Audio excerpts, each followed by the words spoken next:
শ্রোতা, আপনারা যারা আমাদের কথা শুনছেন সবাইকে শিশু ও নারী উন্নয়নে সামাজিক সচেতনতামূলক কার্যক্রমের আওতায় ম্যাগাজিন অনুষ্ঠান কৈশোরের কলরব থেকে শুভেচ্ছা। বিজ্ঞান ও প্রযুক্তিকে নিয়েই এগিয়ে চলছে আমাদের সভ্যতার উন্নয়ন। পেনিসিলিন থেকে শুরু করে আজকের বৈদ্যুতিক বাতি, এই সকলই বিজ্ঞান ও প্রযুক্তির ফল। আজকের পর্ব বিজ্ঞান চর্চা, প্রযুক্তি এবং গবেষণা পেশায় দক্ষতা উন্নয়ন। গ্রন্থনা ও উপস্থাপনায় আছি সিদরাতুল মুনতাহা সোহা। কৈশোরের কলরব অনুষ্ঠান প্রতি শনিবার সকাল 10টা 5 প্রচারিত হচ্ছে ইউনিসেফের সহযোগিতায় বাংলাদেশ বেতার কক্সবাজার থেকে। এই অনুষ্ঠান রেডিও সেটে এবং মোবাইল ফোনে শুনতে টিউন করুন FM 100.8 মেগাহার্টজে। এছাড়া ফেসবুক পেজ এবং ইউটিউব থেকেও পরবর্তীতে এই অনুষ্ঠান শুনতে পারবেন। আমাদের শ্রোতা বন্ধুদের মধ্যে যারা শিশু ও কিশোর কিশোরীদের আজকে যাদের জন্মদিন, সকলকে জানাই শুভেচ্ছা। এই জন্মদিনে এমন একটি উদ্যোগ নিন যাতে আপনাদের পরিবারের বা বন্ধুদের যে কোনো একটি সমস্যা সমাধান হয়। প্রিয় শ্রোতা, বিজ্ঞানমনস্ক হতে গেলে আমাদের থাকতে হবে অনুসন্ধানী মনোভাব, শিখতে হবে প্রশ্ন করা, কেননা প্রশ্নের উত্তর মিলিয়ে একসময় বিশাল কিছু আবিষ্কার সম্ভব। এক্ষেত্রে পারদর্শী হতে গেলে মৌখিক ও লিখিত যোগাযোগে দক্ষ হতে হবে। একজন গবেষক বা অনুসন্ধিৎস মানুষ হিসেবে আপনাকে সমালোচনা গ্রহণ করার মানসিকতা রাখতে হবে। প্রিয় শ্রোতা, এবারের পরিবেশনায় রয়েছে একটি নাটিকা, শ্রুতি নাটক ব্যবহারিক শিক্ষা। এটিতে অভিনয় করছেন সায়ন্তিকা পাল চৌধুরী ও তার দল। তাহলে আসুন শ্রোতা বন্ধুরা, উপভোগ করি শ্রুতি নাটক ব্যবহারিক শিক্ষা।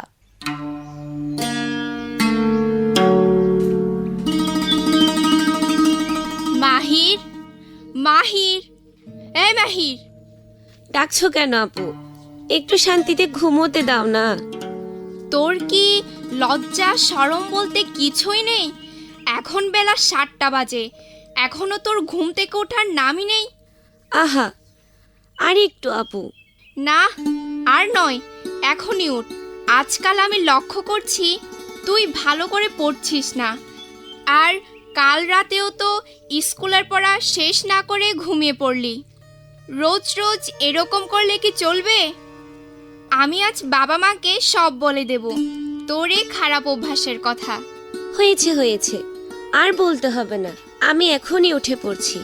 মাহির, তুই কি early to bed and early to rise makes a man healthy wealthy and wise কবিতাটি পড়িসনি? পড়েছি তো। তো কি হয়েছে? এখানে বলা হয়েছে যে ব্যক্তি সকালবেলা উঠে এবং সঠিক সময়ে ঘুমাতে যায় সে স্বাস্থ্যবান, সম্পদশালী এবং জ্ঞানী হবে। এখন উঠলাম তো, আর জ্ঞান দিতে হবে না, আমি ফ্রেশ হয়ে পড়তে বসছি আপু। মাহির, ধর তো এই রসগুলো পান করে ফেল। এগুলো কিসের রস? এখানে একটা গ্লাসে সজনে পাতার রস ও মধু, আর অন্য গ্লাসে থানকুনি পাতার রস। এগুলো আমার ভালো লাগে না, কি বিচ্ছিরি স্বাদ। তুমি কি করে প্রতিদিন খাও বলো তো? আরে তুই তো দেখি আস্ত বোকা। শোন তাহলে, থানকুনি ও সজনে পাতার রস শরীরের জন্য খুবই উপকারী। প্রতি গ্রাম সজনে পাতায় একটি কমলার চেয়ে 7 গুণ ভিটামিন সি, দুধের চেয়ে 4 গুণ বেশি ক্যালসিয়াম ও অন্যান্য উপাদান থাকে। ফলে এটি রক্ত স্বল্পতা সহ বিভিন্ন ভিটামিন ঘাটতিজনিত রোগের বিরুদ্ধে বিশেষ হাতিয়ার হিসেবে কাজ করে। গবেষকরা সজনে পাতাকে নিউট্রিশনস সুপারফুড বলে থাকেন। তাই নাকি? আমাদের স্যার তো বলেছেন এই পাতাগুলো খেলে নাকি পেট ভালো থাকে। তিনি আরও বলেছেন শরীর ভালো থাকলে মনও ফুরফুরে থাকে। তুই তো দেখছিস সবই জানিস, তাহলে মেনে চলিস না কেন? রসগুলো আমার খুব তেতো লাগে। হয়েছে, এবারের মতো খেয়ে নে। দাও। খেয়ে নিয়েছি, এখন আমি হাত মুখ ধুয়ে পড়তে বসবো। আচ্ছা ঠিক আছে।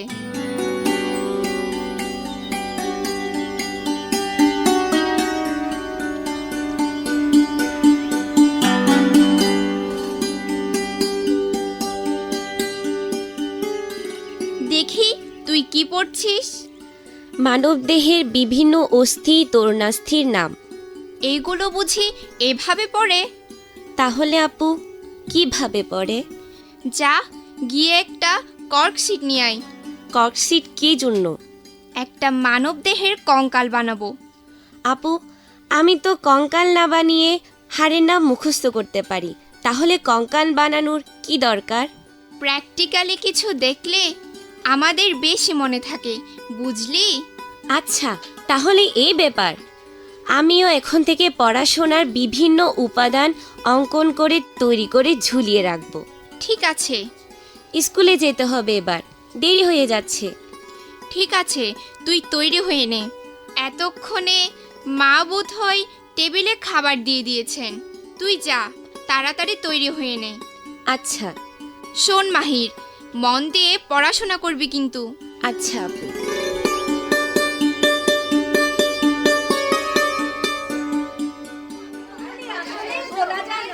আরে রাজীব, কেমন আছিস বন্ধু? ভালো নেই, তুই কেমন আছিস? আমি ভালো আছি। আচ্ছা, তুই ভালো নেই কেন?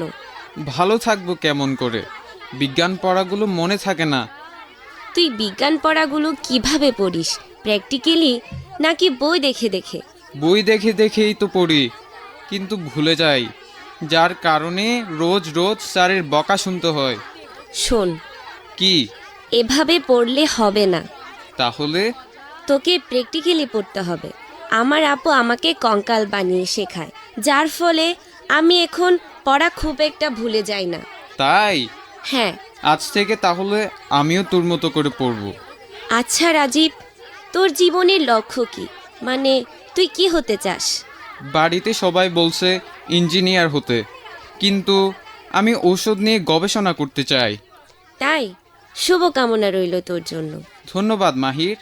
এখন তাড়াতাড়ি চল, টিফিন পিরিয়ডে বাকি কথা বলবো।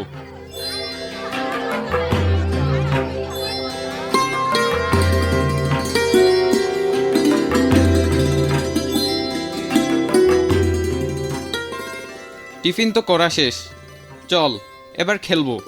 না, আমি খেলবো না আজ। কেন? কিছু গাছ রোপণ করব তাই। কেন গাছ রোপণ করবি কেন? গাছ আমাদের অনেক উপকার করে তাই। গাছ আমাদের উপকার করে না, গাছ আমাদের স্যারদের লাঠি উপহার দেয়, যাতে তারা আমাদের শাস্তি দিতে পারেন। আরে স্যারদের নিয়ে এভাবে মজা করা ঠিক না। আর তাছাড়া স্যাররা তো এখন আমাদের মারেন না। শোন, গাছ আমাদের অক্সিজেন দেয়, যা না থাকলে আমরা মরে যেতাম। সত্যি, আমি আসলে মজা করছিলাম। চল তাহলে আমিও তোর সাথে গাছ রোপণ করব। ঠিক আছে, চল। গাছ রোপণ করতে গেলে জৈব সারই সবচেয়ে উত্তম। এজন্য আমি জৈব সারও সঙ্গে নিয়ে এসেছি। অবশ্যই রাসায়নিক সারও মাঝে মাঝে প্রয়োজন হয়। আচ্ছা, জৈব সার কিভাবে হয় বলতো? এই যেমন হাঁস মুরগির বিষ্ঠা, সরিষার খোল, আখের ছোবড়া, গোবর ইত্যাদি দিয়ে জৈব সার তৈরি হয়। দারুণ, তুই তো দেখি অনেক কিছুই জানিস। চল তাড়াতাড়ি গাছগুলো লাগিয়ে ফেলি, টিফিন পিরিয়ড শেষ হয়ে যাবে আবার। হ্যাঁ, চল চল।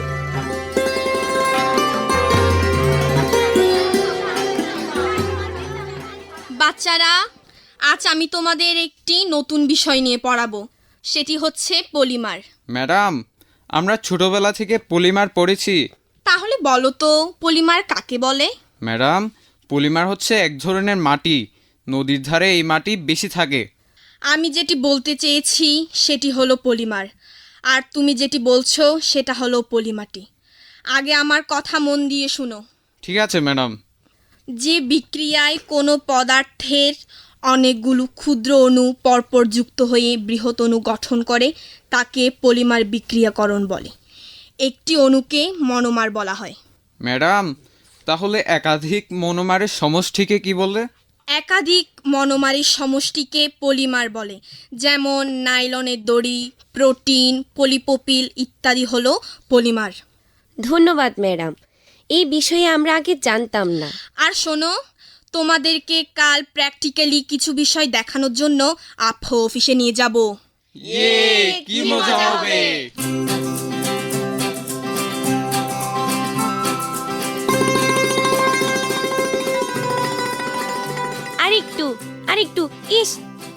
একটু। যা বাবা, হেরে গেলাম। সারাক্ষণ গেমস খেললে কি হবে রে? যা গিয়ে কৃষিকাজে আব্বুকে সাহায্য কর। কৃষিকাজ আমার ভালো লাগে না। আব্বু তো কৃষি অফিসার, তাই তো তিনি সারাক্ষণ এসব নিয়ে কাজ করেন। যদি সমাজে কৃষি না থাকতো তাহলে আমরা উন্নত খাবার ও সুন্দর করে বাঁচতে পারতাম। সত্যিই তো। তুমি কেন জেনেটিক ইঞ্জিনিয়ারিং নিয়ে পড়াশোনা করো? জেনেটিক ইঞ্জিনিয়ারিং বা জীবপ্রযুক্তি হলো প্রকৌশলগত নীতি অনুসরণ ও প্রয়োগ করে জীবদের ব্যবহারের জন্য মানুষের ব্যবহারযোগ্য মালামাল তৈরি করার বিশেষ প্রযুক্তি। তাহলে কৃষিবিদ্যাও কি জেনেটিক ইঞ্জিনিয়ারিং এর অংশ? হ্যাঁ। বাহ! আপু, আমি আব্বুকে সাহায্য করতে যাচ্ছি।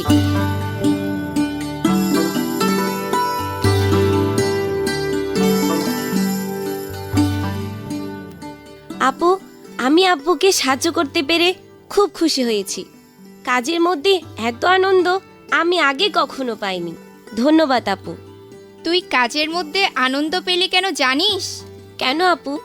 কারণ তুই কাজটি ভালোবেসে করেছিস, তাই। কোনো কাজ যদি আগ্রহ ও ভালোবাসার সাথে করা হয় তাহলে সে কাজ সুন্দর ও পরিপূর্ণ হয়, আর কাজের মধ্যেও আনন্দ পাওয়া যায়। ঠিক বলেছ আপু। ও আপু, কথায় কথায় তোমাকে আমার স্কুলের থেকে প্র্যাকটিক্যালে যাওয়ার কথা বলা হয়নি। প্র্যাকটিক্যাল? কিসের প্র্যাকটিক্যাল? আপু, আমাদের ম্যাডাম আবহাওয়া বিষয়ে বিভিন্ন তথ্য সম্পর্কে জানানোর জন্য আমাদের কাল কক্সবাজার আবহাওয়া অফিসে প্র্যাকটিক্যালি নিয়ে যাবেন। এইটা তো অনেক ভালো ব্যাপার। কিন্তু আপু, আমি একটা বিষয় কিছুতেই বুঝতে পারছি না যে আমাদের আবহাওয়া সম্পর্কে কেন জানতে হবে। আবহাওয়া সম্পর্কে জানতে হলে সর্বপ্রথম আবহাওয়াবিদ্যা সম্পর্কে জানতে হবে। আবহাওয়াবিদ্যা বায়ুমণ্ডলের চলমান ঘটিত বিষয়াদি পর্যবেক্ষণ করে উপাত্ত তৈরি করে এবং উক্ত উপাত্ত বিশ্লেষণ করে। এইভাবে সংগৃহীত তাৎক্ষণিক তথ্যাদি এবং পূর্বে সংগৃহীত আবহাওয়া সংক্রান্ত ফলাফলের তুলনামূলক বিশ্লেষণ করে আবহাওয়ার পূর্বাভাস তৈরি করা হয়। মূলত এই বিজ্ঞানের সাহায্যে কোনো বিশেষ এলাকার আবহাওয়া সংক্রান্ত বিষয়ের আগাম ফলাফল নির্ধারণ করা হয়। আধুনিককালে স্থানীয় আবহাওয়া অফিস এই কাজগুলো স্থানীয় পর্যবেক্ষণ দ্বারাই করে থাকে। তার মানে আপু, টিভিতে বা মোবাইলে আমরা যে আবহাওয়া সংক্রান্ত সংবাদ দেখি সেগুলো কি আবহাওয়া অফিস থেকে পাঠানো হয়? একদম ঠিক বলেছিস। প্রথমে আবহাওয়া অফিসে আবহাওয়া সংক্রান্ত সকল তথ্য সংগ্রহ করা হয়। কোন এলাকায় কী রকম ওয়েদার হবে সব কিছু আবহাওয়া অফিস আগে থেকেই সংকেত দেয়। এখন আমি সব বুঝেছি। এবার আমি ঘুমাতে যাই। আরে আরে, এখন ঘুমাতে চাস না। আগে কালকের জন্য প্রয়োজন সব জিনিসপত্র রেডি কর। আপু, এগুলো তো কাল সকালেও রেডি করতে পারবো। না, সকালে করলে হবে না। এখন গিয়ে সব গুছিয়ে নে। যদি সকালে তাড়াহুড়া করতে গিয়ে কিছু ফেলে যাস তখন কি হবে? আর তাছাড়া কোনো জায়গায় যেতে হলে আগে থেকে প্রস্তুতি নিয়ে রাখতে হয়। ঠিক আছে আপু, আমি এখন গিয়ে সব গুছিয়ে নিচ্ছি।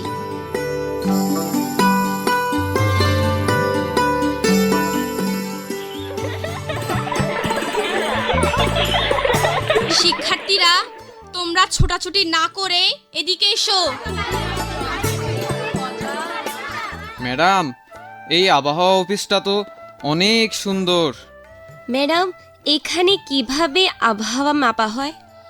ভৌগোলিক অবস্থান, পূর্ব আবহাওয়ার ইতিহাস, তাপমাত্রা, বায়ুচাপ, বায়ুর আর্দ্রতা, জলবায়ু, প্রাকৃতিক পরিবেশ, বনাঞ্চলের পরিমাণ ইত্যাদি পর্যবেক্ষণ ও প্রাপ্ত উপাত্ত বিশ্লেষণ করে বিদ্যমান আবহাওয়া ও অদূর ভবিষ্যতের আবহাওয়া পূর্বাভাস দেওয়া হয়ে থাকে এখান থেকে। তাছাড়া আর্দ্রতা মাপার জন্য হাইগ্রোমিটার ব্যবহার করা হয়। এই হাইগ্রোমিটারটা আবার কি ম্যাডাম? হাইগ্রোমিটার হলো একটি যন্ত্র যা বাতাসে, মাটিতে বা আবদ্ধ স্থানে জলীয় বাষ্পের পরিমাণ পরিমাপ করতে ব্যবহৃত হয়। আর্দ্রতা পরিমাণ যন্ত্রগুলি সাধারণত কিছু অন্যান্য পরিমাণের পরিমাপের উপর নির্ভর করে, যেমন তাপমাত্রা, চাপ, তর, আর্দ্রতা শোষিত হওয়ার সাথে সাথে কোনো পদার্থের যান্ত্রিক বা বৈদ্যুতিক পরিবর্তন, ক্রমাঙ্কন এবং গণনা দ্বারা এই পরিমাপযুক্ত পরিমাণগুলি আর্দ্রতার পরিমাপ করতে পারে। অনেক ধন্যবাদ ম্যাডাম, আমাদের এত সুন্দর করে বোঝানোর জন্য এবং আমাদের প্র্যাকটিক্যালে আনার জন্য। তোমাদের এখানে এনেছি কেন জানো? কেন ম্যাডাম? কারণ কোনো কিছু বই পড়ে জানা বা শেখার চেয়ে প্র্যাকটিক্যালি শিখতে পারলে তা মনে থাকে বেশি এবং নিজের জীবনের ক্ষেত্রেও কাজে লাগানো সহজ হয়। কি বলো, ঠিক না? ঠিক ম্যাডাম। এবার চলো আমরা ভিতরে গিয়ে কিছু ছবি দেখি। চলেন ম্যাডাম।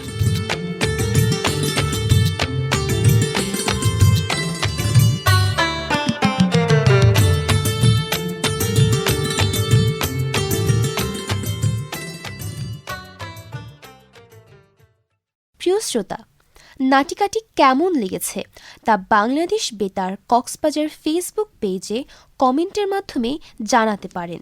প্রিয় শ্রোতা, বিজ্ঞান, প্রযুক্তি, গবেষণার মুক্ত চর্চার জন্য প্রত্যেক স্কুলে বিজ্ঞান ল্যাব ও কম্পিউটার ল্যাব থাকা আবশ্যক। তবেই শিক্ষার্থীরা হাতে কলমে শিখতে পারবে। ল্যাবে যদি কঙ্কাল, হাড়, কম্পিউটার সফটওয়্যার এসব থাকে তবে মুক্ত চর্চা আরও কার্যকর হবে। নতুন কিছু শিখতে আগ্রহ দরকার, তাই ধৈর্য সহকারে একটি বিষয়ে যথাসম্ভব জানার চেষ্টা করতে হবে। প্রিয় শ্রোতা, এবারের পরিবেশনায় রয়েছে একটি মনোমুগ্ধকর বিষয়ভিত্তিক গান। তাহলে শ্রোতা বন্ধুরা, গানটি উপভোগ করা যাক।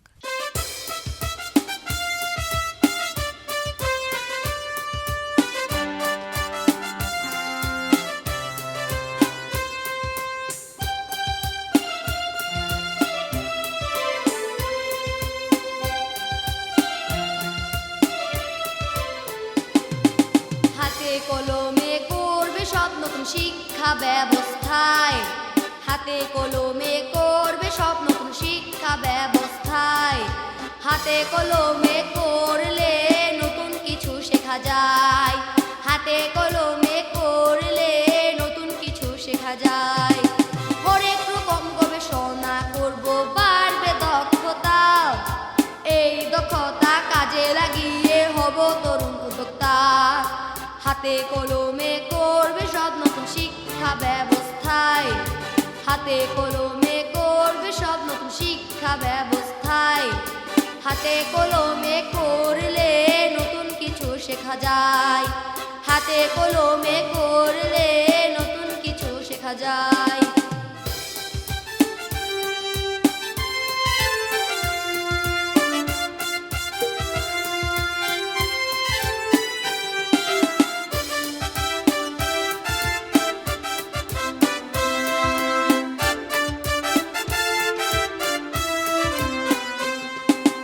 হাতে কলমে বিজ্ঞান শিখবো, লাগবে একটি ল্যাব, বিজ্ঞান চর্চায় ভালো করব, থাকবে না কোনো গ্যাপ।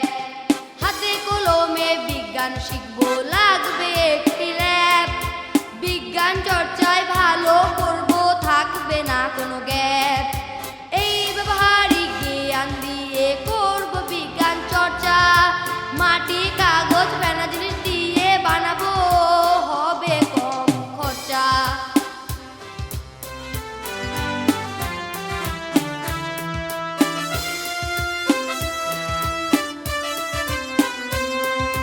হাতে কলমে করবে সব নতুন শিক্ষা ব্যবস্থায়, হাতে কলমে করবে সব নতুন শিক্ষা ব্যবস্থায়, হাতে কলমে করলে নতুন কিছু শেখা যায়, হাতে কলমে করলে নতুন কিছু শেখা যায়।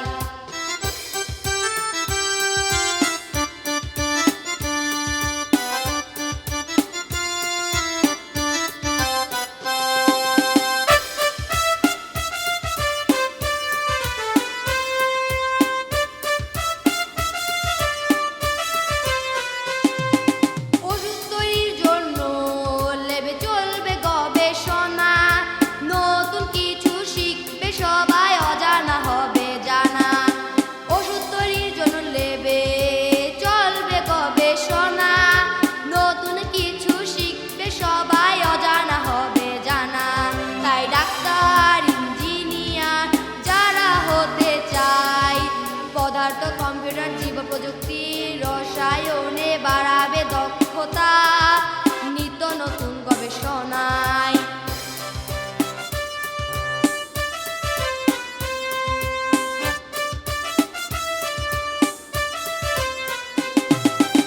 হাতে কলমে করবে সব নতুন শিক্ষা ব্যবস্থায়, হাতে কলমে করবে সব নতুন শিক্ষা ব্যবস্থায়। হাতে কলমে করলে নতুন কিছু শেখা যায়, হাতে কলমে করলে নতুন কিছু শেখা যায়, হাতে কলমে করলে নতুন কিছু শেখা যায়, হাতে কলমে করলে নতুন কিছু শেখা যায়। শ্রোতা বন্ধুরা, এতক্ষণ আপনারা একটি মনোমুগ্ধকর গান উপভোগ করলেন। প্রিয় শ্রোতা, অনুষ্ঠান সম্পর্কে সুনির্দিষ্ট মতামত জানাতে পারেন বাংলাদেশ বেতার কক্সবাজার ফেসবুক পেজে। যারা অনুষ্ঠানটি শুনেছেন এবং তথ্য দিয়ে সহায়তা করেছেন তাদের প্রত্যেককে জানাই আন্তরিক ধন্যবাদ। প্রিয় শ্রোতা, আজকের মতো এখানেই বিদায় নিচ্ছি। সকলের সুস্থতা কামনা করে শেষ করছি কৈশোরের কলরব অনুষ্ঠান। প্রচারিত হয়েছে ইউনিসেফের সহযোগিতায় বাংলাদেশ বেতার কক্সবাজার থেকে FM 100.8 মেগাহার্টজে। পরবর্তী পর্ব নতুন কোনো বিষয়ে প্রতি শনিবার সকাল 10টা 5 মিনিটে শোনার আমন্ত্রণ রইল।